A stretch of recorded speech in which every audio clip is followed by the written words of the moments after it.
हैं, दो ट्रेलरों और में जोरदार भिड़ंत हो गई है। टक्कर के बाद दोनों ही ट्रेलरों में आग लग गई, भीषण आग थी। एक ट्रेलर में कोयला और एक ट्रक में सरिया लोड था। कोयला लोड ट्रेलर के ड्राइवर की मौत हो गई। बरौद रेलवे साइडिंग लेकर जा रहा था। नदीपुर साइडिंग गाड़ी में एक्सीडेंट, कोयला खतरनाक। घरगोड़ा थाना क्षेत्र का है मामला।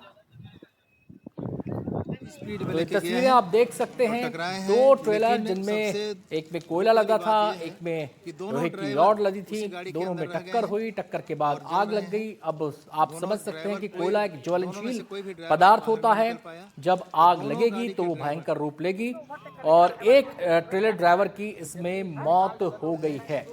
दूर तक धुआं देखा जा सकता था। इस हादसे के बाद गनीमत ये रही कि जिस समय यह हादसा हुआ उस समय सड़क पर कोई नहीं था, यानी कि वाहनों की आवाजाही ना के बराबर थी। एक पुलिया टाइप ये नजर आ रहा है यहाँ पर, और उसके ऊपर ये आग हुई, यह हादसा हुआ। और उसके बाद फायर ब्रिगेड को सूचना दी गई। लोग वहां पे आसपास पहुंचे। काफी देर तक ये ट्रेलर ऐसे ही जलते रहे। काफी भीषण ये आग थी।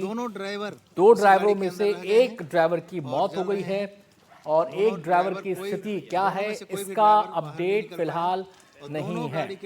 तो आपको बता दें, रायगढ़ का ये मामला, दो ट्रेलरों में जोरदार भिड़ंत हुई। टक्कर के बाद दोनों ही ट्रेलरों में आग लग गई। एक ट्रेलर में कोयला और एक में सरिया लोड था। हमारे संवाददाता दुर्गा प्रसाद मिर्धा हमारे साथ जुड़ गए हैं और जानकारी देने के लिए। दुर्गा, इस समय का अपडेट क्या है? एक ड्राइवर की मौत हो चुकी है, दूसरे की स्थिति कैसी है और ये टक्कर कैसे हुई, इस बारे में कुछ पता चल पाया?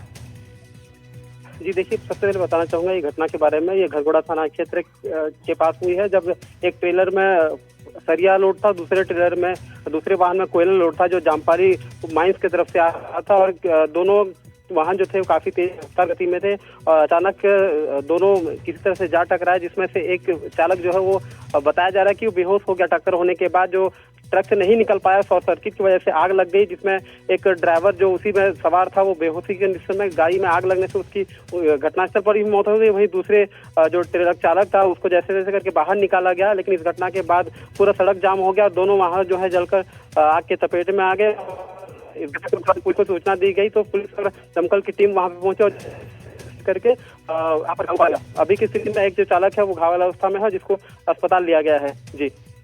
जी, ये बताइए कि ये जो स्पीड में दोनों ट्रेलर थे, क्या कोई दोनों में से अनियंत्रित हुआ? कैसे ये टक्कर भी आमने सामने की लग रही है? जी, दोनों जो वाहन है वो आमने सामने की टक्कर थी। दोनों वाहन जो है काफी तेज रफ्तार में थे और इस शायद यही वजह रहा कि दोनों कंट्रोल नहीं कर पाए हैं और आपस में गाड़ी टकरा गई। इस वजह से ये पूरे घटनाक्रम को विस्तारित रूप से देखा जा रहा है। जी, ट्रैफिक बाधित हुआ, आपने बताया। क्या इन दोनों ट्रक्स को हटा लिया गया है रास्ते से, या अभी ये वहीं पर मौजूद हैं? जो ट्रैफिक की आवाजाही इस रास्ते पर होती थी उसकी क्या स्थिति है? क्या उसको डाइवर्ट कर दिया गया है?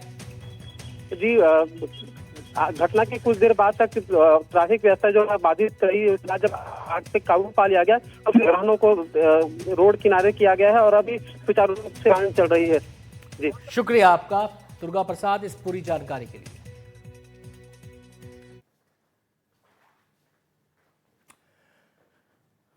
और अगली खबर आपको दिखाएंगे, जांजगीर चांपा से रेत के अवैध परिवहन पर कार्रवाई हुई है। पुलिस ने 14 हाईवा गाड़ी जब्त की। कार्रवाई से रेत माफिया में हड़कंप मच गया है, क्योंकि रेत माफिया को ऐसी जब्ती की आशंका रहती नहीं। उन्हें लगता है कि उनका राज चलता है, गाड़ियां निकल जाएंगी, लेकिन कई बार मामला उल्टा भी पड़ जाता है। इसलिए माफिया में हड़कंप है। ड्राइवरों के पास मिले रॉयल्टी के पेपर अवैध हैं। परिवहन से शासन को हो रहा राजस्व का नुकसान।